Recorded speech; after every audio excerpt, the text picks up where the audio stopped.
There is a place on our planet where a giant metal bird, carrying 239 souls, simply ceased to be. It didn't crash in a fiery explosion witnessed by fishermen. It didn't send a frantic mayday call. It vanished into the thin air over the South China Sea, becoming a ghost, a riddle wrapped in a mystery, inside an ocean of unanswered questions. This is the story of Malaysia Airlines Flight 370, a story where the declassified files don't provide answers, but instead paint a picture so chilling, so deliberately orchestrated that it points to a terrifying truth someone doesn't want you to hear. Imagine the scene at Kuala Lumpur International Airport on March 8, 2014. The air is thick with humidity and the mundane sounds of travel, rolling suitcases, boarding calls, the gentle hum of anticipation. On board Flight 370, passengers settle into their seats, some buckling up for a nap on the overnight red-eye to Beijing. Among them is a young family heading home, a group of artists returning from an exhibition, and 20 employees of the American technology firm Freescale Semiconductor. In the cockpit, Captain Zahari Ahmad Shah, a veteran pilot with over 18,000 hours of flight experience, and his first officer, Farik Abdul Hamid, run through their final checks. To everyone, it is a routine flight. At 12:42 a.m., the Boeing 777 thunders down the runway and lifts smoothly into the Malaysian night. Everything is normal. 40 minutes into the flight, as the plane cruises at 35,000 feet over the dark waters of the South China Sea, the co-pilot delivers his final, hauntingly casual transmission to air traffic control. "Good night, Malaysian 370. It was a farewell, but not the kind anyone could have anticipated. Because after that, the plane never spoke again. This is where the official timeline ends and the true mystery begins. The plane's transponder, the device that tells air traffic control exactly who and where it is, was deliberately switched off. This isn't a theory, it's a fact. It takes a specific manual action, a turn of a dial in the cockpit. It was the first move in a chilling, real-life chess game, and the passengers in the cabin were utterly unaware they were now pawns. What happened next was even more baffling. Military radar, a separate system, continued to track an unidentified aircraft for a short time. This ghost plane executed a slow, sweeping turn away from its scheduled path to Beijing. It flew west, back over the Malay Peninsula, then north towards the Strait of Malacca, one of the busiest shipping lanes in the world. It was flying with a purpose, following navigational waypoints that led it on a path of no return. For the next 7 hours, based on automated handshakes with an Inmarsat satellite, the plane flew on. It's this detail that is the most staggering. For 7 hours, this massive commercial airliner with 239 people on board flew undetected by the world's air traffic control systems. It was a ghost in the machine, a specter in the sky.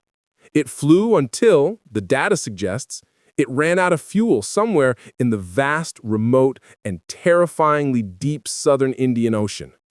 The public search that followed was the most expensive in aviation history.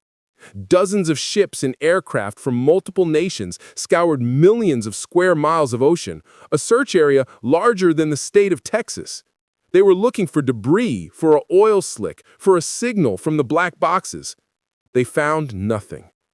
The official investigation, after years of work, concluded with a theory of hypoxia. They suggested a decompression event, a slow or rapid loss of cabin pressure, rendered everyone on board unconscious. The plane, they said, flew on autopilot on its ghostly path until the engines flamed out and it plunged into the sea. It's a neat, tragic, and passive explanation. But the declassified intelligence and expert analysis tell a different, more active story. Let's talk about the cockpit.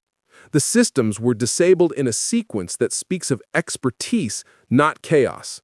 The transponder was turned off. The aircraft communications addressing and reporting system, ACARS, was also severed.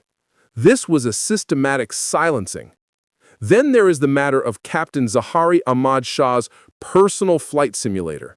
Investigators recovered his hard drive, and on it, they found something that sent a chill through the entire investigation. Weeks before the flight, the captain had programmed a flight path into his simulator. It wasn't a route to any airport. It was a long, lonely journey over the southern Indian Ocean, ending in fuel exhaustion over the water. The official report downplays this, calling it inconclusive. But can we really ignore it? A pilot practices the exact profile of his own plane's disappearance just weeks before it happens? It stretches coincidence to its breaking point. This leads us to the most painful and prevalent theory, a mass murder-suicide, orchestrated by the one person in control. But if that's the case, why the 7-hour flight? Why not point the nose down right after the turn? Was it a final, silent journey of contemplation?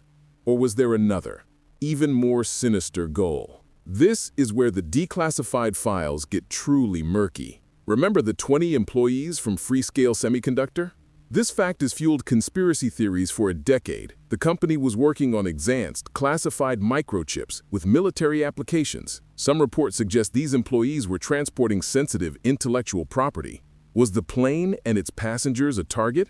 Was it hijacked, not by a person on board, but remotely, by a state actor who wanted that technology? Was it forced to land at a remote hidden airstrip, the passengers and cargo taken, and the plane then sent on its final, doomed flight into the ocean to cover the tracks? It sounds like a plot from a spy novel. But when a plane of that size vanishes without a trace, all possibilities, no matter how extreme, must be considered. The only physical evidence we have are a few confirmed pieces of wreckage that washed up years later on the shores of Reunion Island and Eastern Africa. The barnacle-encrusted flaperon was confirmed to be from Flight 370. It told a story of a violent end, but not the why. It was a silent messenger from a grave thousands of miles away. So we are left with 3 haunting possibilities, each more unsettling than the last. 1.